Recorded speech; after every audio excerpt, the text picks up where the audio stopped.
अस्सलाम वालेकुम नाज़रीन, टीवी 99 के साथ फैसल खान सूरी। नाज़रीन, आवाम को बहुत सी उम्मीदें होती हैं नए साल के साथ कि महंगाई में कमी होगी, उनको कुछ सहूलियात दी जाएंगी, लेकिन हमारे हुक्मरान जो इक़्तिदार में हैं खान साहब, उन्होंने ऐसी खुशखबरी दी है कि आवाम भी परेशान है। पेट्रोल की कीमतों में इजाफ़ा कर दिया गया है। पेट्रोल की कीमतों में इजाफ़ा होने की वजह से महंगाई में इजाफ़ा भी हो गया है। तो आवाम इससे कितना परेशान है, आइए चलते हैं और आवाम ही से राय लेते हैं। आइए मेरे साथ। ਤੁਹਾਡਾ ਨਾਂ ਕੀ ਹੈ? ਤਾਹਿਰ ਤਾਹਿਰ ਸਾਹਿਬ, ਪੈਟਰੋਲ ਦੀ ਕੀਮਤਾਂ ਵਧ ਗਈਆਂ, ਜੀ ਕੀ ਕੀਮਤ ਚੱਲ ਰਹੀ ਹੈ 118 ਰੁਪਏ ਲੀਟਰ ਤੇ ਮਹਿੰਗਾਈ 'ਚ ਇਜ਼ਾਫਾ ਲੱਗ ਰਿਹਾ ਹੈ ਬਿਲਕੁਲ। ਤੇ ਕਿਸ ਤਰ੍ਹਾਂ ਖਰਚੇ ਪੂਰੇ ਕਰਦੇ ਹੋ? ਖਰਚੇ ਬਸ ਵੇਖ ਲਓ ਤੁਹਾਡੇ ਸਾਹਮਣੇ ਮਾਰੇ ਡੇਲੀ ਦੀ ਕੀ ਦਿਹਾੜੀ ਹੈ ਡੇਲੀ ਦੀ ਇਹੀ ਕੋਈ 300-400 ਰੁਪਈਆ ਬਚਦਾ ਗਰੀਬਾਂ ਨੂੰ, ਹੋਰ ਕੀ ਬਚਣਾ। ਤੇ ਸਵਾਰੀ ਕਿਰਾਇਆ ਸਹੀ ਦਿੰਦੀ ਹੈ? ਸਵਾਰੀ ਕਿਰਾਇਆ ਰੋ ਪਿੱਟ ਕੇ ਦਿੰਦੀ ਕਿ ਸਵਾਰੀ ਨੇ ਕਿਰਾਇਆ ਕਿਤੋਂ ਸਵਾਰੀ ਨੂੰ ਨਹੀਂ ਪਤਾ ਕਿ ਮਹਿੰਗਾਈ 'ਚ ਇਜ਼ਾਫਾ ਹੋ ਗਿਆ। ਸਵਾਰੀ ਨੂੰ ਪਤਾ, ਫਿਰ ਵੀ ਇਮਰਾਨ ਖਾਨ ਦੀ ਹਕੂਮਤ ਚੱਲਣ ਦੀ। अस्सलाम वालेकुम। वालेकुम सलाम। ਨਾਂ ਕੀ ਹੈ? मोहम्मद आसफ। ਆਸਫ ਸਾਹਿਬ, ਮਹਿੰਗਾਈ 'ਚ ਇਜ਼ਾਫਾ ਹੋ ਗਿਆ ਪੈਟਰੋਲ ਦੀ ਕੀਮਤਾਂ ਵਧਣ ਨਾਲ? ਬਹੁਤ ਜ਼ਿਆਦਾ ਮਹਿੰਗਾਈ ਹੋਈ ਹੈ, ਬਹੁਤ ਜ਼ਿਆਦਾ ਇਜ਼ਾਫਾ ਹੋ ਗਿਆ। ਕਿਰਾਏ ਦੇ ਹਿਸਾਬ ਨਾਲ ਤਕਰੀਬਨ ਸਵਾਰੀਆਂ ਰੋ ਪਿੜ ਕੇ ਕਿਰਾਇਆ ਦੇ ਰਹੀਆਂ ਨੇ। ਸਵਾਰੀ ਨੂੰ ਨਹੀਂ ਪਤਾ ਕਿ ਇਜ਼ਾਫਾ ਹੋ ਗਿਆ ਪੈਟਰੋਲ 'ਚ? ਉਹ ਇਹੀ ਕਹਿੰਦੇ ਨੇ ਕਿ ਕਿਰਾਇਆ ਉਹੀ ਰੱਖੋ। ਅਸੀਂ ਕਿਵੇਂ ਕਿਰਾਇਆ ਉਹੀ ਰੱਖੀਏ? ਤੇ ਕੋਈ ਅਪੀਲ ਕਰੋਗੇ ਹਕੂਮਤ ਨੂੰ? ਅਸੀਂ ਤਾਂ ਸਾਡੀ ਤੇ ਅਪੀਲ ਹੈ ਕਿ ਜਿਹੜਾ ਰਾਤ ਨੂੰ ਵੀ ਹੁਣ ਸੁਣਿਆ ਕਿ ਇੱਥੇ ਈਰਾਨ ਤੇ ਹਮਲਾ ਕਰਤਾ, ਪੈਟਰੋਲ ਫਿਰ ਮਹਿੰਗਾ ਹੋਏਗਾ। ਅਮਰੀਕਾ ਨੇ ਹਮਲਾ ਕੀਤਾ ਹੈ ਤੇ ਇਹਦਾ ਮਤਲਬ ਪਾਕਿਸਤਾਨ ਤੇ ਅੱਗੇ ਪਹਿਲੇ ਨੁਚੜਿਆ ਆਇਆ ਮੁਲਕ, ਕਮਜ਼ੋਰ ਮੁਲਕ, ਗਰੀਬ ਮੁਲਕ, ਇਹਦੇ ਮਤਲਬ ਇਹਦੇ 'ਚ ਤਕਰੀਬਨ 120-25 ਰੁਪਏ ਲੀਟਰ ਪੈਟਰੋਲ ਪਹੁੰਚ ਜਾਏਗਾ। ਹੋਰ ਆਵਾਮ ਮਰੇਗੀ, ਇੱਥੇ ਜ਼ਲੀਲ ਹੋਏਗੀ ਆਵਾਮ। ਇੱਥੇ ਬੱਚਿਆਂ ਦਾ ਖਰਚਾ ਜਾਂ ਘਰ ਦੇ ਅਖਰਾਜਾਤ ਪੂਰੇ ਹੁੰਦੇ ਨੇ? ਬਹੁਤ ਮੁਸ਼ਕਲ ਕੰਮ ਹੈ ਯਾਰ, ਬਹੁਤ ਮੁਸ਼ਕਲ ਕੰਮ ਹੈ। ਤੁਹਾਡਾ ਨਾਂ ਕੀ ਹੈ? ਮਕਸੂਦ ਅਹਿਮਦ। ਮਕਸੂਦ ਸਾਹਿਬ, ਪੈਟਰੋਲ ਦੀਆਂ ਕੀਮਤਾਂ ਵਧ ਗਈਆਂ, ਹਾਂਜੀ ਵਧ ਗਿਆ, ਫਰਕ ਪਿਆ ਮਹਿੰਗਾਈ ਤੇ? ਬੜਾ ਫਰਕ ਪੈ ਗਿਆ। ਕੀ ਕਹੋਗੇ, ਕੀ ਪੈਗਾਮ ਦੋਗੇ ਹਕੂਮਤ ਨੂੰ? ਹਕੂਮਤ ਨੂੰ ਕੀ ਪੈਗਾਮ ਦੇਣਾ, ਇਹਨੂੰ ਤੇ ਚੰਗਾ ਵੇਖ ਕੇ ਵੋਟ ਦਿੱਤੇ ਸੀਗੇ। ਉਹ ਸਾਡੇ ਵਾਸਤੇ ਜਾਣ ਦਾ ਹੀ ਬਣ ਗਿਆ ਵੀ ਇਹਨਾਂ ਨੂੰ ਮਾਰ ਹੀ ਛੱਡੀਏ ਗਰੀਬਾਂ ਨੂੰ। ਆਹ ਇੱਕ ਟਾਇਰ ਹੈਗਾ ਸੀਗਾ ਜਿਹੜਾ 1400-1200 ਦਾ ਹੁੰਦਾ ਸੀ, ਉਹਨੇ ਕੁੜੀ ਆਪਣਾ ਕੀ ਕਹਿੰਦੇ ਨੇ 3000 ਰੁਪਏ ਦਾ ਹੋਇਆ ਖਲੋਤਾ। ਪੈਟਰੋਲ ਇਹਦੋਂ ਦਿਨੋਂ ਦਿਨ ਵੱਧਦਾ ਜਾਂਦਾ। ਸਵਾਰੀ ਕੋ ਕਿਰਾਇਆ ਵੱਧ ਮੰਗੀਏ, ਸਵਾਰੀ ਗੱਲ ਨੂੰ ਪੈਂਦੀ ਹੈ। ਸਵਾਰੀ ਨੂੰ ਨਹੀਂ ਪਤਾ ਮਹਿੰਗਾਈ ਹੋ ਗਈ। ਸਵਾਰੀ ਆਂਦੀ ਕੀ ਗੱਲ ਸੀ, ਕੀ ਕਰੀਏ? ਮਹਿੰਗਾਈ ਹੋ ਗਈ ਤੇ ਜਾ ਕੇ ਇਮਰਾਨ ਖਾਨ ਦਾ ਸਿਰ ਪਾੜੋ। ਗੈਸ ਇਹਦੇ ਉਹ ਕੋਨੀ ਹੁੰਦੀ, ਬਿਜਲੀ ਉਹ ਦਿਨੋਂ ਦਿਨ ਅੱਗੇ 5 ਰੁਪਏ ਦਾ ਯੂਨਿਟ ਸੀ, ਹੁਣ 11 ਰੁਪਏ ਤੇ 54 ਪੈਸੇ ਦਾ ਹੋ ਗਿਆ। ਇਹਦਾ ਬੇੜਾ ਕਰਕੇ ਲੋਕੀ ਨਾ ਕਰਨ ਤਾਂ ਕੀ ਕਰਨ? ਇਹਦੇ ਨਾਲ ਤੇ ਉਹੀ ਨਵਾਜ਼ ਸ਼ਰੀਫ ਕੇ ਚੰਗੇ ਸੀ, ਭਾਵੇਂ ਉਹ ਚੋਰ ਹੀ ਸਨ, ਉਹ ਇਹਦੇ ਨਾਲ ਚੰਗੇ ਸੀਗੇ, ਕੰਮ ਤੇ ਕਰਦੇ ਸੀ, ਗਰੀਬਾਂ ਨੂੰ ਵਹਿੰਦੇ ਸੀਗੇ। ਇਹ ਤੇ ਫੜ ਕੇ ਬੇੜਾ ਕਰਕੇ ਨੇ ਸਾਰੀ ਦੁਨੀਆ ਦਾ ਕਰ ਦਿੱਤਾ। ਇਹ ਗਰੀਬਾਂ ਦਾ ਵੀ ਖਾਈ ਜਾ ਰਿਹਾ, ਇਹਦਾ ਆਪਣੇ ਤੇ ਹੈ ਕੋਈ ਨਹੀਂਗਾ ਤੇ ਆਂਦਾ ਗਰੀਬਾਂ ਨੂੰ ਵੀ ਲੁੱਟ ਖਾ ਜੀਏ। ਵੱਡਾ ਚੋਰ ਸਾਰਿਆਂ ਤੋਂ। ਫਾਇਲ ਹੋਣਾ ਤੇ ਸਾਨੂੰ ਲੈ ਦੇਵੇ, ਸਹੀ ਨਹੀਂ ਇਹਦੇ ਤੋਂ ਡਰਦੇ, ਕਿਉਂਕਿ ਗੱਲ ਸਿੱਧੀ ਆ। ਜਦੋਂ ਉਹਨਾਂ ਨੇ ਮਹਿੰਗਾਈ ਕਰਨੀ ਹੈ, ਆ ਬਾਹਰ ਦੇ ਮੁਲਕਾਂ ਚਲ ਜਾਓ, ਆ ਗਰੀਬ ਆਦਮੀ ਜਿਹੜਾ ਉਹਨੂੰ ਅਮੀਰ ਕਰਨਗੇ, ਇਹ ਗਰੀਬ ਆਦਮੀ ਠਾਹ ਮਾਰ ਦੇਣਗੇ ਵੀ ਮਾਰੀ ਜਾਵੇ, ਇਹਦੀ ਜਗ੍ਹਾ ਹੀ ਖੋਲੀਏ। ਸਹੀ ਗੱਲ ਹੈ, ਅਸੀਂ ਗਲਤ ਗੱਲ ਨਹੀਂ ਕਰਦੇ। ਇਹਨੇ ਦੁਨੀਆ ਨੂੰ ਐਡੇ ਕੁ ਘੁੰਮ ਘਮੇਰੀ 'ਚ ਪਾ ਛੜਿਆ ਵੀ ਨਾ ਕੋਈ ਖਾ ਸਕੇ ਤੇ ਨਾ ਕੋਈ ਜੀ ਸਕੇ ਤੇ ਨਾ ਕੋਈ ਮਰ ਸਕੇ। ਕਹਿ ਰਹੇ ਮਦੀਨਾ ਦੀ ਰਿਆਸਤ ਬਣਾਣੀ ਹੈ, ਸਮਝ ਰਹੇ ਹੋ? ਮਦੀਨਾ ਦੀ ਉਹ ਰਿਆਸਤ ਆਪ ਮਦੀਨੇ ਜਾ ਕੇ ਤੇ ਆਪਣੇ ਗਾਂ ਬਸ਼ਕਾ ਕੇ ਆ ਜਾਂਦਾ ਤੇ ਬਾਕੀ ਦੁਨੀਆ ਇੱਥੇ ਰਹਿ ਜਾਂਦੀ ਹੈ। ਆਵਾਮ ਨੂੰ ਝੂਠਿਆ ਕਹਿੰਦਾ, ਆਪਣੇ ਆਪ ਨੂੰ ਸੱਚਿਆ ਕਹਿੰਦਾ ਆ। ਮਕਾਨਾਂ ਦੇ ਅੱਗੇ ਟੈਕਸ ਕੋਈ ਨਹੀਂ ਸੀ, ਇਹ ਮਰਨ ਤੇ ਨੇ ਟੈਕਸ ਲਾਤਾ, ਦਫਨਾਉਣ ਤੇ ਟੈਕਸ ਲਾਤਾ, ਸਾਰਿਆਂ ਦੇ ਨੇ ਟੈਕਸ ਲਾਤਾ। ਦੁਨੀਆ ਕਰੇ ਕਿੱਥੇ ਜਾਏਗੀ? ਬਣਾਣੇ ਡੈਮ ਦੇ ਪੈਸੇ ਇਕੱਠੇ ਕਰਨੇ ਨੇ, ਇੰਨੇ ਪੈਸੇ ਇਕੱਠੇ ਕੀਤੇ ਕਿੱਥੇ ਗਏ? ਸਾਰਾ ਕੁਝ ਡੈਮ ਦੇ ਇਮਾਮ ਦੇ ਪੈਸੇ। ਲੋਕਾਂ ਨੇ ਜੀ ਤੁਸੀਂ 10 ਰੁਪਏ ਕਟਾਓ, 10 ਰੁਪਏ ਖੇ ਕਟਾਈਏ। ਡੈਮ ਦਾ ਤੇ ਨਾਮੋ ਨਿਸ਼ਾਨ ਨਹੀਂ। ਬੱਤੀ ਫਿਰ ਉਹੀ ਹਿਸਾਬ ਜਾ ਰਹੀ ਹੈ। ਬੱਤੀ 24 ਘੰਟੇ ਬੱਤੀ ਜਾ ਰਹੀ, ਨਾ ਗੈਸ ਆਉਂਦੀ ਵੀ। ਗੈਸ ਦਾ ਮੁਹੱਦ ਦੇ ਬਿੱਲ 3 ਭਰੇ ਨੇ। ਫੈਕਟਰੀ 'ਚ ਰਕਸ਼ਾ ਲਾਇਆ ਸੀ, 2500-3000 ਰੁਪਇਆ ਕਮਾਉਂਦੇ ਸੀ ਅਸੀਂ ਦਿਹਾੜੀ ਨਵਾਜ਼ ਸ਼ਰੀਫ ਦੇ ਦੌਰ 'ਚ। ਇਹਦਾ ਦੌਰ ਹੈ, ਉਹਨੇ ਸਾਰੀਆਂ ਫੈਕਟਰੀਆਂ ਬੰਦ ਕਰਤੀਆਂ। ਹੁਣ 600-700 ਰੁਪਇਆ ਅਸੀਂ ਸਵੇਰ ਤੋਂ ਲੈ ਕੇ ਸ਼ਾਮ ਤੱਕ ਕਮਾਉਂਦੇ ਹਾਂ।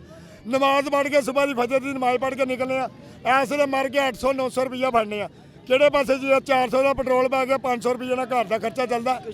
ਇਹ ਦੱਸੋ। ਕਸ਼ਮੀਰ ਨੂੰ ਨਹੀਂ ਬਚਾ ਰਿਹਾ, ਕਸ਼ਮੀਰ 'ਚ ਇੰਨਾ ਜ਼ੁਲਮ ਹੋ ਰਿਹਾ। ਮੈਂ ਰਕਸ਼ੇ ਬੰਦ ਕਰ ਦੇਣੇ, ਮੈਟਰੋ ਟ੍ਰੇਨ ਚਲਾਉਣੀ ਹੈ। ਟ੍ਰੇਨ ਚਲਾਤੀ ਆ, ਗਰੀਬ ਆਦਮੀ ਚੋਰੀਆਂ ਡਾਕੇ ਨਾਲ ਮਾਰਨਗੇ ਤੇ ਕੀ ਕਰਨਗੇ? 7 ਲੱਖ ਰਕਸ਼ਾ ਚੱਲਦਾ ਵਾ ਲਾਹੌਰ ਦੇ ਵਿੱਚ, 7 ਲੱਖ ਰਕਸ਼ਾ ਤੇ 7 ਲੱਖ ਆਵਾਮ ਜਿਹੜੀ ਬੇਰੋਜ਼ਗਾਰ ਹੋ ਜਾਣੀ। ਜਦੋਂ 2006 ਦੇ ਵਿੱਚ 30 ਰੁਪਏ ਦਾ ਖਾਲਸ ਘਿਓ ਕਿਲੋ ਸੀ, 30 ਰੁਪਏ ਕਿਲੋ, ਤੇ ਹੁਣ ਕਿੰਨੇ ਦਾ? 200 ਰੁਪਏ ਦਾ ਕਿਲੋ ਆ। ਇਹਨੇ ਆਉਂਦੇ ਹਰ ਸ਼ੈ ਚੁੱਕਦੀ। ਗੰਡੇ 20-30 ਰੁਪਈਆਂ ਤੋਂ ਵੱਧ ਨਹੀਂ ਸੀ ਵਿਕਦੇ ਹੁੰਦੇ, ਉਹ 100-120 ਰੁਪਏ ਕਿਲੋ ਵਿਕਦੇ। ਟਮਾਟਰ ਮਹਿੰਗੇ ਹੋ ਟਮਾਟਰ ਵੀ ਹਰ ਸ਼ੈ ਮਹਿੰਗੀ ਹੋ ਗਈ ਹੈ। सर क्या मसला चल रहा है? सर ये 25 किराया दे रहा मुझे और 30 किराया हो चुका है, ठीक है ना। आप क्यों नहीं पूरा किराया दे? ये मैं तो रोज 25 दे के आता हूँ यार। जब किराया बढ़ गया, वो कह रहे हैं किराया बढ़ गया, पेट्रोल की कीमतें बढ़ गई हैं, तो फिर आप क्यों नहीं पूरा दे रहे? मेरे घर वाले इतना नहीं सपोर्ट कर सकते यार। यार अफोर्ड नहीं कर सकते, आप बताओ घर वालों को कि किराया बढ़ गया है।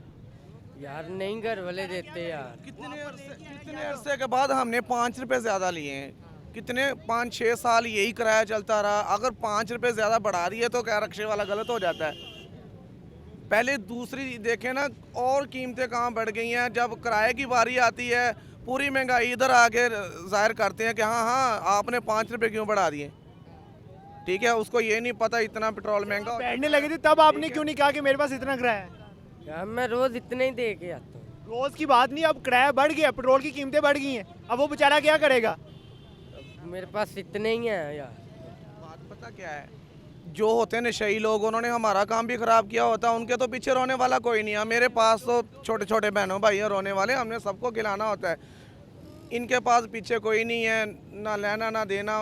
एक काम कम लेता है किराया, दूसरे का भी काम ख़राब हो जाता है, ठीक है। जो भाई मेरा किराया बनता है मैं अपना हक मांगता हूँ, ठीक है ना। मैं आपसे ज़्यादा नहीं मांगता, मेरा हक तो मुझे मिलना चाहिए ना। अब इसको पूरा किराया दोगे? जी बिल्कुल दे देंगे। आइंदा के बाद पूरा किराया लेकर आना और पूरा किराया देना जितना मांगे, क्योंकि इनका भी फ़र्ज़ है किराया लेना। वो मजदूरी करते हैं, वो मेहनत करते हैं, वो आपको ना लेके जाएं तो आप कैसे जाओगे? अस्सलाम वालेकुम सर, ਵਾਲੇਕੁਮ ਸਲਾਮ। ਤੁਹਾਡਾ ਨਾਂ ਕੀ ਹੈ? ਮੇਰਾ ਨਾਮ ਮੁਹੰਮਦ ਫਿਆਜ਼ ਖਾਨ। ਫਿਆਜ਼ ਸਾਹਿਬ ਕੀ ਕਰਦੇ ਹੋ? ਮੈਂ ਡਰਾਈਵਰ ਹੈਗਾ ਜੀ, ਫਿਆਜ਼ ਐਲਟੀਸੀ ਦਾ ਡਰਾਈਵਰ ਹਾਂ ਜੀ। ਅੱਛਾ ਫਿਆਜ਼ ਸਾਹਿਬ, ਪੈਟਰੋਲ ਦੀਆਂ ਕੀਮਤਾਂ ਵੱਧ ਗਈਆਂ, ਬਿਲਕੁਲ ਮਹਿੰਗਾਈ ਸਭ ਵੱਧ ਕੁਝ ਗਈ। ਮਹਿੰਗਾਈ ਵੱਧ ਗਈ ਹੈ। ਐਲਟੀਸੀ ਦੀਆਂ ਬੱਸਾਂ ਬੰਦ ਹੋ ਗਈਆਂ, ਅੱਛਾ ਐਲਟੀਸੀ ਦੀਆਂ ਬੱਸਾਂ ਬੰਦ ਹੋ ਗਈਆਂ। ਇਮਰਾਨ ਹੁਣ ਚਾਹੀਦਾ ਹੁਣ ਬੱਸਾਂ ਦੇ, ਅਸੀਂ ਗਰੀਬ ਲੋਕ ਕਿੱਥੇ ਜਾਈਏ? ਹਾਂ ਆਈ ਸਮ ਮੇਰੇ ਕੋਲ 1980 ਦਾ ਲਾਇਸੈਂਸ ਹੈਗਾ। ਅੱਛਾ ਆਈ ਸਮ 3 ਮਹੀਨੇ ਹੋਏ ਮੈਂ ਵੇਲਾ ਫਿਰਨ ਦਿਆਂ। ਮੈਂ ਗੱਡੀ ਇਸ ਟਾਈਮ ਚਲਾ ਰਿਹਾ ਟਰਾਲਾ 22 ਨੰਬਰ। ਆਈ ਸਮਝ ਤੇ ਅੱਲਾ ਤੇਰਾ ਭਲਾ ਕਰੇ। ਔਲਾਦ ਉੱਥੇ ਵੀ ਸਹੀ ਨਹੀਂ ਹੈਗੇ, ਉਹ ਵੀ ਟਰਾਲੇ ਹੁਣ ਪਿਆਜ਼ ਦਾ ਸੀਜ਼ਨ ਖਤਮ ਹੋ ਲੱਗਾ। 3 ਮਹੀਨੇ ਮੈਨੂੰ ਇਹ ਗੱਡੀ ਹੁਣ ਮਿਲੀ ਹੈ। ਮੇਰਾ ਮਕਾਨ ਕਿਰਾਇਆ ਤੇ ਹੈਗਾ, ਮੈਂ ਗਰੀਬ ਬੰਦੇ ਕਿੱਥੇ ਲੈ ਕੇ ਕਿੱਥੇ ਜਾਵਾਂ? ਚੋਰੀ ਮਾਰਾਂ, ਡਾਕੇ ਕਰਾਂ? ਇਹ ਤੇਰੇ ਪੰਜਾਬ ਮੈਨੂੰ 47 ਸਾਲ ਹੋ ਗਏ ਨਹੀਂ। ਇਹ ਪੈਪਸੀ ਪੁਲੀ ਨਹੀਂ, ਪੈਪਸੀ ਪੁਲੀ ਜੋੜੇ ਪੁਲ ਨਾਲ ਹੀ ਪੈਪਸੀ ਪੁਲੀ, ਉੱਥੇ ਮੈਂ ਰਿਹਾਇਸ਼ 13 ਸਾਲ ਮੈਨੂੰ ਹੋ ਗਏ ਮਕਾਨ ਦਾ ਕਿਰਾਇਆ। ਉਹ ਇੱਕ ਮਕਾਨ ਹੈ, ਮੈਂ ਬੈਠਾ ਕਿਰਾਏ ਦੇ ਬੈਠਾ। ਹੁਣ ਜਦੋਂ ਨਵਾਜ਼ ਸ਼ਰੀਫ ਨੇ ਗੱਡੀਆਂ ਦਿੱਤੀਆਂ ਸਨ, ਆਈ ਸਮਝ ਆਵਾਮ ਦਾ ਹਾਲਾਤ ਸਹੀ ਹੈ ਕਿਸਮ। ਇਮਰਾਨ ਖਾਨ ਨੂੰ ਚਾਹੀਦਾ ਨਾ, ਇਹਦੀ ਹਕੂਮਤ ਆ ਗਈ ਹੈ ਹੁਣ। ਪਹਿਲੀ ਮੈਨੂੰ ਤਾਂ ਸੁਣਨ ਦੀਆਂ ਗੱਡੀਆਂ ਆ ਰਹੀਆਂ, ਗੱਡੀਆਂ ਸਾਨੂੰ ਤਾਂ ਕੋਈ ਗੱਡੀ ਨਹੀਂ ਨਜ਼ਰ ਆ ਰਹੀ। ਅੱਜ ਕਿੰਨੀ ਤਰੀਕ? 4 ਤਰੀਕ ਹੋ ਗਈ ਹੈ। ਅਮਲਾ ਸਾਰਾ ਐਲਟੀਸੀ ਦਾ ਡਰਾਈਵਰ, ਕੰਡਕਟਰ, ਚੈਕਰ, ਰੋਣੀ ਚਾਰੇ ਸਭ ਫਾਰਗ ਹੈਗੇ ਨੇ। ਹੁਣ ਮੈਨੂੰ ਦੱਸੋ ਅਸੀਂ ਕਿੱਧਰ ਜਾਈਏ ਗਰੀਬ ਲੋਕ? ਤੇਰੇ ਪੰਜਾਬ ਵਿੱਚ ਮੈਨੂੰ 47 ਸਾਲ ਹੋ ਗਏ ਨੇ ਕਿਰਾਏ ਦੇ ਬੈਠਾ। ਕਿਉਂ? ਕਿ ਮੈंने ਈਮਾਨ ਨਹੀਂ ਵੇਚਿਆ। ਜਿਹੜੀ ਤਨਖਾਹ ਮਿਲੇਗੀ ਸ਼ੁਕਰ ਅਲਹਮਦੁਲਿਲਾ ਵਕਤ ਨੂੰ ਟਾਈਮ ਪਾਸ ਕਰੀ ਦੇਗਾ। ਇਮਰਾਨ ਖਾਨ ਨੂੰ ਮੇਰਾ ਦਰਖਾਸਤ ਹੈਗੀ ਕਿ ਇਮਰਾਨ ਖਾਨ ਸਾਹਿਬ ਅੱਲਾਹ ਪਾਕ ਨੂੰ ਡਰ ਕੇ ਇਹ ਗੱਡੀਆਂ, ਲੋਕਲ ਗੱਡੀਆਂ ਜਿਹੜੀਆਂ ਨਵਾਜ਼ ਸ਼ਰੀਫ ਨੇ ਪਾਈਆਂ, ਇਸ ਤਰ੍ਹਾਂ ਗੱਡੀਆਂ ਆਉਣ, ਆਵਾਮ ਦੀ ਪਰੇਸ਼ਾਨੀ ਦੂਰ ਕਰੇ। ਦਾਲਾਂ ਮਹਿੰਗੀਆਂ ਹੋ ਗਈਆਂ, ਚੀਨੀ ਮਹਿੰਗੀ ਹੋ ਗਈ, ਹਰ ਚੀਜ਼ ਮਹਿੰਗੀ, ਪੈਟਰੋਲ ਮਹਿੰਗਾ ਹੋ ਗਿਆ, ਡੀਜ਼ਲ ਮਹਿੰਗਾ ਹੋ ਗਿਆ। ਅਸੀਂ ਲੋਕ ਕਿੱਥੇ ਜਾਈਏ? ਅਸੀਂ ਸਮ ਤਨਖਾਹਾਂ ਉਹੀ ਤਨਖਾਹਾਂ, ਕੋਈ ਚੱਕਰ ਨਹੀਂ, ਨਾ ਕੋਈ ਲੈਣਾ ਨਾ ਕੋਈ ਦੇਣਾ। ਉਹ ਤੇ ਕਹਿ ਰਹੇ ਨੇ ਮਦੀਨਾ ਦੀ ਰਿਆਸਤ ਬਣਾਣੀ ਹੈ। ਮੈਂ ਹਾਂਜੀ ਮਦੀਨਾ ਦੀ ਰਿਆਸਤ ਬਣਾਣੀ ਹੈ। ਤੇ ਇਹ ਕੀ ਮਹਿੰਗਾਈ ਨਾਲ ਗਰੀਬਾਂ ਦੇ ਗਰੀਬਾਂ ਖੂਨ ਚੂਸ ਕੇ ਫਿਰ ਰਿਆਸਤ ਬਣਨੀ ਹੈਗੀ। ਔਰ ਡੈਮ ਦਾ ਕੀ ਬਣਿਆ? ਡੈਮ ਦਾ, ਔਰ ਡੈਮ ਦੇ ਪੈਸੇ ਲੈ ਕੇ ਸੁਣਿਆ ਕਿ ਡੈਮ ਵਾਲੇ ਪੈਸੇ ਲੈ ਕੇ ਉਹ ਨੱਸ ਗਏ। ਅਸੀਂ ਗਰੀਬ ਬੋਲਦਾ ਇਮਰਾਨ ਖਾਨ ਸਾਹਿਬ ਤੇਰੀ ਮਿਹਰਬਾਨੀ ਹੈਗੀ। ਆਈ ਸਮਝ ਹਿਸਾਬ ਤੇ ਪਾਈ ਪਏ ਦਾ ਹੋਣਾ। ਆਈ ਸਮਝ ਤੁਹਾਡੀ ਮਿਹਰਬਾਨੀ ਹੈਗੀ ਆ। ਬੱਸਾਂ ਲੋਕਲ ਬੱਸਾਂ ਜਿਹੜੀਆਂ ਸ਼ਹਿਰ 'ਚ ਚੱਲਦੀਆਂ, ਮਿਹਰਬਾਨੀ ਕਰਕੇ ਉਹ ਲੋਕਲ ਬੱਸਾਂ ਮੰਗਾ ਦਿਓ, ਬੜੀ ਮਿਹਰਬਾਨੀ ਨਾਲ। अस्सलाम वालेकुम जनाब। ਸਰ ਜੀ ਤੁਸੀਂ ਕੁਝ ਕਹੋਗੇ? ਭਾਈਜਾਨ ਮਹਿੰਗਾਈ ਇੰਨੀ ਹੋ ਚੁੱਕੀ ਹੈ ਕਿ ਮਾੜਾ ਬੰਦਾ ਦਿਹਾੜੀ ਲਾਵੇ ਕਿ ਕੀ ਕਰੇ। ਇਹ ਜਿਹੜੇ ਹੁਕਮਰਾਨ ਬੈਠੇ ਨਾ ਸਿਰਫ ਖਾਣ ਬੈਠੇ ਨੇ, ਹੋਰ ਇਹਨਾਂ ਦਾ ਕੋਈ ਕੰਮ ਨਹੀਂ ਇੱਥੇ। ਕੋ ਥੋੜਾ ਬਹੁਤਾ ਮੁਲਕ ਦਾ ਸੋਚਣ ਕਿ ਸਾਨੂੰ ਰੱਬ ਨੇ ਇੰਨੀ ਜਗ੍ਹਾ ਕੀਤਾ ਹੈ ਤੇ ਅਸੀਂ ਇਹ ਆਵਾਮ ਦਾ ਵੀ ਸੋਚੀਏ। ਕਾਹਦੇ ਵਾਸਤੇ ਹੁਕਮਰਾਨ ਹੁੰਦਾ ਹੈ? ਆਵਾਮ ਵਾਸਤੇ, ਤੇ ਉਹ ਆਪਣਾ ਕਰੇ। ਲੇਕਿਨ ਅੱਜ ਕੱਲ੍ਹ ਦੇ ਹੁਕਮਰਾਨ ਸਿਰਫ ਖਾਣ ਵਾਸਤੇ ਨੇ, ਹੋਰ ਉਹਨਾਂ ਨੂੰ ਕੋਈ ਕੰਮ ਨਹੀਂ। ਲੇਕਿਨ ਖੁਦਾਰਾ ਕੋਈ ਪਾਕਿਸਤਾਨ ਵਾਸਤੇ ਸੋਚੋ, ਕੋਈ ਆਪਣੇ ਮੁਲਕ ਵਾਸਤੇ ਸੋਚੋ। ਤੁਹਾਨੂੰ ਹਕੂਮਤਾਂ ਮਿਲੀਆਂ, ਤੁਹਾਨੂੰ ਬਾਦਸ਼ਾਹੀਆਂ ਮਿਲੀਆਂ, ਲੇਕਿਨ ਕੋਈ ਹਾਲ ਨਹੀਂ। ਮਹਿੰਗਾਈ ਇੰਨੀ ਕਿ ਗਰੀਬ ਮਰ ਰਿਹਾ, ਹੋਰ ਕੀ ਕਹਿਣਾ। ਕਰਦੇ ਕਿਉਂ ਤੁਸੀਂ? ਮੈਂ ਕੰਮ ਕਰਨਾ, ਦਿਹਾੜੀ ਲਾਉਣਾ, ਸਾਰੀ ਦਿਹਾੜੀ ਵਿਹਲੇ। ਉਧਰੋਂ ਪੁਲਿਸ ਵਾਲੇ ਚਲਾਨ ਕਰ ਦਿੰਦੇ ਨੇ, ਉਧਰੋਂ ਉਹ ਛਡਾ ਕੇ ਆਈਦਾ, ਉਧਰੋਂ ਦੂਸਰਾ ਚਲਾਨ ਹੋ ਜਾਂਦਾ। ਉਹ ਸਾਰੇ ਕੌਣ ਨੇ? ਹਕੂਮਤ ਦੇ ਬੰਦੇ ਨੇ। ਚਲਾਨ ਕਿਸ ਵਜ੍ਹਾ ਨਾਲ ਹੁੰਦੇ? ਚਲਾਨ ਕਹਿੰਦੇ ਨੇ ਜੀ ਤੁਹਾਡੇ ਆ ਕਾਗਜ਼ ਵੀ ਸਾਰੇ ਪੂਰੇ ਨੇ ਤੇ ਕਹਿੰਦੇ ਨੇ ਜੀ ਤੁਹਾਡੀ ਇਹ ਫਲਾਣਾ ਕੰਮ ਹੈ ਫਲਾਣਾ ਕੰਮ ਹੈ 500 ਦਾ ਚਲਾਨ 1000 ਦਾ ਚਲਾਨ ਇਧਰੋਂ ਛਡਾ ਕੇ ਆਈਦਾ ਇਧਰੋਂ ਜਨਾਬ ਪਹਿਲਾਂ ਫੇਰ ਕਰ ਦਿੰਦੇ ਨੇ ਲੇਕਿਨ ਗਰੀਬ ਬੰਦਾ ਕਿੱਧਰ ਜਾਵੇ ਇਹ ਸਾਨੂੰ ਇਹੀ ਦੱਸ ਦੇਣ ਕਿ ਅਸੀਂ ਗਰੀਬ ਕਿੱਥੇ ਚਲੇ ਜਾਈਏ ਕਿਹੜੀ ਦੁਨੀਆ 'ਚ ਚਲੇ ਜਾਈਏ ਰੱਬ ਨੇ ਸਾਨੂੰ ਐਸੀ ਦੁਨੀਆ 'ਚ ਭੇਜਿਆ ਇਹਨਾਂ ਨੇ ਸਾਨੂੰ ਇਹਨਾਂ ਨੇ ਸਾਡੇ ਉੱਤੇ ਆਏ ਨੇ ਮੁਸੱਲਤ ਹੋਏ ਨੇ ਲੇਕਿਨ ਇਹਨਾਂ ਨੇ ਅਖੀਰ ਕਰਤੀ ਹੈ ਲੇਕਿਨ ਗਰੀਬ ਦੀ ਬਦਦੁਆ ਨਾ ਲੈਣ ਕੁਛ ਥੋੜਾ ਬਹੁਤਾ ਖਿਆਲ ਕਰਨ ਮਜ਼ਦੂਰ ਆਪਣੀ ਦਿਹਾੜੀ ਲਾਵੇ ਇੰਨਾ ਕੁ ਕਰ ਲਵੇ ਕਿ ਆਪਣੇ ਬੱਚੇ ਸਕੂਨ ਨਾ ਪਾਲੇ ਹੋਰ ਕੀ ਕਰਨਾ ਤੇ ਜਿਹੜੇ ਇਕਤਦਾਰ 'ਚ ਬੈਠੇ ਨੇ ਇਹ ਆਵਾਮ ਹੀ ਵੋਟ ਦੇ ਕੇ ਲੈ ਕੇ ਆਈ ਉਹਨਾਂ ਨੂੰ ਆਵਾਮ ਵੋਟ ਦੇ ਕੇ ਲਈ ਆਵਾਮ ਤੇ ਦੇ ਕੇ ਲਿਆਈਏ ਕਿ ਯਾਰ ਸਾਡੇ ਵਾਸਤੇ ਕੋਈ ਸਹੀ ਕਰਨਗੇ ਲੇਕਿਨ ਉਹ ਕੁਝ ਵੀ ਨਹੀਂ ਕਰ ਰਿਹਾ ਸਾਡੇ ਵਾਸਤੇ ਕੁਝ ਵੀ ਨਹੀਂ ਕਰ ਰਿਹਾ ਆਵਾਮ ਤੇ ਇਹ ਤੇ ਆਵਾਮ ਲਿਆਈਏ ਕਿ ਯਾਰ ਇਹ ਕੋਈ ਮੁਲਕ ਦਾ ਸੋਚਣਗੇ ਬਾਕੀ ਭਾਜੀ ਕੁਝ ਵੀ ਨਹੀਂ ਇਹਨਾਂ ਨੇ ਸੋਚਿਆ ਤੇ ਨਾ ਹੀ ਅਗਾਂ 4 ਸਾਲ ਇਹਨਾਂ ਨੇ ਸੋਚਣਾ ਸਾਲ 1.5 ਸਾਲ ਨਹੀਂ ਸੋਚਿਆ ਤੇ 4 ਸਾਲ ਵੀ ਨਹੀਂ ਸੋਚਣਾ ਉਹ ਕਹਿ ਰਹੇ ਗਰੀਬ ਬੰਦਾ ਘਬਰਾਏ ਨਾ ਤੇ ਗਰੀਬ ਬੰਦਾ ਹੋਰ ਕਰੇਗੀ ਕਿੱਧਰ ਨੂੰ ਚਲਾਏ ਘਬਰਾਏ ਨਾ ਤੇ ਆਹੋ ਕੋ ਕਹਿ ਰਹੇ ਮਦੀਨਾ ਦੀ ਰਿਆਸਤ ਬਣਾਵਾਂਗਾ ਮੈਂ ਮਦੀਨਾ ਦੀ ਰਿਆਸਤ ਬਣ ਰਹੀ ਹੈ ਅੱਲਾ ਮਾਫ ਕਰੇ ਮਦੀਨੇ ਵਾਲੇ ਦੀ ਤੇ ਉਹ ਬਹੁਤ ਅਗਾਂ ਗੱਲ ਏ ਲੇਕਿਨ ਉਹ ਗੱਲਾਂ ਕੋਈ ਨਹੀਂ ਹੈਗੀਆਂ ਸਾਰੇ ਖਾਣ ਲਿਆ ਟੂਲ ਟੈਕਸ ਸਾਡੇ ਕੋਲ ਏ ਇਹ ਵੇਖੋ ਰਿੰਗ ਰੋਡ ਪਹਿਲੇ 70 ਰੁਪਏ ਦੀ ਪਰਚੀ ਲੈਂਦੇ ਸੀ ਹੁਣ 90 ਰੁਪਏ ਦੀ ਕਰ ਦਿੱਤੀ ਨੇ ਇਹ ਤੇ ਇਹਨਾਂ ਦਾ ਖਰਚਾ ਹੋ ਰਿਹਾ ਇੱਕ ਵਾਰੀ ਪੈਸਾ ਲਾਤਾ ਖਤਮ ਹੋ ਗਿਆ ਹੁਣ ਉਹ ਕਮਾ ਰਹੇ ਨੇ ਤੇ ਉਹ ਵੀ ਡਬਲ ਕਰੀ ਜਾਣ ਡੇ ਨੇ ਕਰਪਸ਼ਨ ਹੀ ਹੋਈ ਜਾਣ ਡਈ ਏ ਹਰ ਚੀਜ਼ ਮਹਿੰਗਾਈ ਕਹਿੰਦੇ ਨੇ ਜੀ ਦੇਸੀ ਥਿਨਰ ਲੈਣ ਗਿਆ 120 ਰੁਪਏ ਲੀਟਰ ਹੈ ਅੱਜ ਕਹਿੰਦਾ ਨਹੀਂ ਹੈ ਬਲੈਕ ਦੇ ਵਿੱਚ 200 ਰੁਪਏ ਦਾ ਦੇਵਾਂਗਾ ਲੈਣਾ ਤੇ ਲੈ ਲਓ ਨਹੀਂ ਲੈਣਾ ਤੇ ਜਾਓ ਹਾਂਜੀ ਇਹ ਨਾਲ ਹੀ ਦੁਕਾਨ ਜੀ ਇੰਨੀ ਗੱਲ ਕਰ ਰਹੇ ਨੇ ਉਹ ਅਗਲੇ ਹੌਂਸਲੇ ਨਾਲ ਕਰ ਰਹੇ ਨੇ ਕਿ ਅੱਡੇ ਉਹਨਾਂ ਨੂੰ ਕੋਈ ਪੁੱਛਣ ਦੱਸਣ ਵਾਲਾ ਹੀ ਨਹੀਂ ਹੈ ਉਹ ਕਹਿ ਰਿਹਾ ਲੈਣਾ ਨਹੀਂ ਲੈਣਾ ਤੇ ਅੱਗੇ ਹੋ ਜਾ ਅਗਲਾ ਇੰਨੇ ਮੂੰਹ ਤੋਂ ਕਹਿ ਰਿਹਾ ਅਸਲਾਮ ਵਾਲੇਕੁਮ ਵਾਲੇਕੁਮ ਸਲਾਮ ਕੀ ਨਾਂ ਹੈ ਤੁਹਾਡਾ ਮਮਾ ਰਸ਼ੀਦ ਰਸ਼ੀਦ ਸਾਹਿਬ ਪੈਟਰੋਲ ਦੀਆਂ ਕੀਮਤਾਂ ਵੱਧ ਗਈਆਂ ਮਹਿੰਗਾਈ ਵੱਧ ਰਹੀ ਹੈ ਹਾਂਜੀ ਬੜੀ ਜ਼ਿਆਦਾ ਕੀ ਖਰਚੇ ਵਗੈਰਾ ਪੂਰੇ ਨਹੀਂ ਹੁੰਦੇ ਨਹੀਂ ਖਰਚੇ ਜੀ ਹੋ ਰਹੇ ਪੂਰੇ ਬੱਚੇ ਨਿੱਕੇ ਨਿੱਕੇ ਖਰਚੇ ਪੂਰੇ ਹੋਣੇ ਇੱਕ ਚਲਾਨ ਬੜਾ ਕਰ ਰਹੇ ਹਨ ਕਿੰਨੇ ਦਾ ਚਲਾਨ ਹੋ ਰਿਹਾ ਚਲਾਨ 1000 ਰੁਪਏ ਦਾ ਹੋ ਰਿਹਾ ਵਜ੍ਹਾ ਕੀ ਚਲਾਨ ਕਰਨ ਦੀ ਪਤਾ ਨਹੀਂ ਜੀ ਹੁਣ ਕੀ ਕਰ ਰਹੇ ਹਨ ਨਹੀਂ ਕੁਝ ਦੱਸਦੇ ਨਹੀਂ ਤੁਹਾਡੀ ਗਲਤੀ ਹੈ ਕੀ ਮਸਲਾ ਕੀ ਹੈ ਨਹੀਂ ਇਹ ਚਲਾਨ ਦੁਬਾਰਾ ਹਾਰ ਤੇ ਮੇਰਾ ਅੱਗੇ ਚਲਾਨ ਕੀਤਾ ਸਟੇਸ਼ਨ ਉਹਨਾਂ ਫਿਰ 1000 ਰੁਪਏ ਦਾ ਕੱਲ ਉਹਨੇ ਕਰ ਦਿੱਤਾ ਸ਼ਾਲਾ ਮਾਰ ਮੈਨੂੰ ਤਾਂ ਤਰਲੇ ਕਰਕੇ ਤੇ ਨਹੀਂ ਛੜਿਆ ਇਹਨੇ ਥਾਣੇ 'ਚ ਬੰਦ ਕਰ ਦਿੱਤੇ ਤਿੰਨ ਦਾ ਚਲਾਨ ਪਹਿਲੇ ਸੀ ਦੁਬਾਰਾ ਫਿਰ ਕਰ ਦਿੱਤਾ ਇਹਨੇ ਦਿੱਲੀ ਦੀ ਕਿੰਨੀ ਦਿਹਾੜੀ ਹੈ ਜਿਹੜੇ ਜੀ 5-700 ਖਰਚਾ ਪੂਰਾ ਹੋ ਜਾਂਦਾ ਇਹਦੇ 'ਚ ਬਸ ਹੋ ਹੀ ਜਾਂਦਾ ਹੈ ਸ਼ੁਕਰ ਜਿਹੜਾ ਹੋ ਜਾਂਦਾ ਹੈ ਕੀ ਪੈਗਾਮ ਦੋਗੇ ਹਕੂਮਤ ਨੂੰ ਇਹ ਵੀ ਪੈਗਾਮ ਮਹਿੰਗਾਈ ਬਹੁਤ ਹੈ गरीब बंदे बड़े मुश्किल ना दिन टपा रहे हैं अस्सलाम वालेकुम सर वालेकुम सलाम सर क्या नाम है आपका हैदर अली हैदर साहब बताइएगा कि पेट्रोल की कीमतें बढ़ गई हैं महंगाई में इजाफा लग रहा है आपको हाँ है लग रहा क्या पैगाम देंगे हुकूमत को पैगाम यही है कि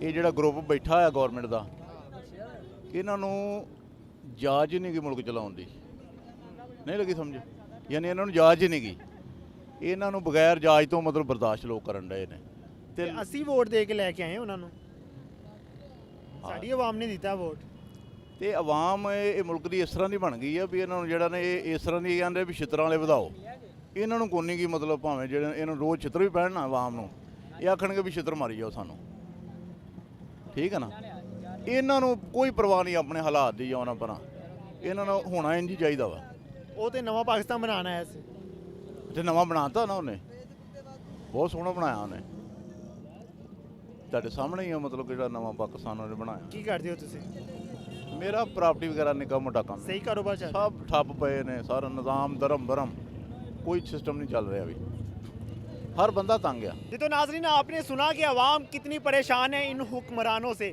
आवाम का यही कहना है कि इनको काम करना नहीं आता इनको अवामी मसाइल का नहीं पता वो किस तरह से हल करेंगे अवामी मसाइल इसी के साथ अपने होस्ट फैसल खान को इजाज़त दीजिए और देखते रहिए TV9 Allah निगहबान Subscribe now and press the bell icon. Never miss an update. Studio 99 Production House.